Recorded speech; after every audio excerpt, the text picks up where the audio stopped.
కొద్దీ బంగారం తరలించేశారు. ఈ మాట మామూలుగా ఎక్కువగా క్రైమ్ సీన్లలో వింటూ ఉంటాం. కానీ అది సాధ్యమవుతుందా? టన్నుల కొద్దీ బంగారం. కానీ ఒకప్పుడు సాధ్యమైందంట.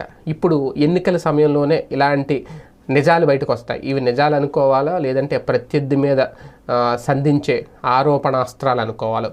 పెద్దిరెడ్డి రామచంద్రారెడ్డి వర్సెస్ కిరణ్ కుమార్ రెడ్డి. ఎందుకంటే రాజంపేట నుంచి పెద్దిరెడ్డి మిథున్ రెడ్డి బరిలోకి దిగుతున్న నేపథ్యంలో వైసీపీ నుంచి బీజేపీ, టీడీపీ, జనసేన కూటమి అభ్యర్థిగా ఆల్రెడీ కిరణ్ కుమార్ రెడ్డి మాజీ సీఎం ఆయన బరిలోకి దిగుతున్న నేపథ్యంలో కిరణ్ కుమార్ రెడ్డి మీద తాజాగా చేస్తున్న ఆరోపణలు అవి ఒకప్పుడు సత్యసాయి బాబా మరణం తర్వాత అక్కడి నుంచి కిలోల బంగారాలు, టన్నుల బంగారాలు ఆయన తరలించేశారు, ఆయన ఆస్తిని, ఆయన డబ్బుని ఈయన తీసుకెళ్ళిపోయారు అక్కడి నుంచి అంటూ ఒక సంచలన ఆరోపణలే చేశారు పెద్దిరెడ్డి కుటుంబం. పెద్దిరెడ్డి రామచంద్రారెడ్డి గారే స్వయంగా ఈ ఆరోపణలు చేశారు.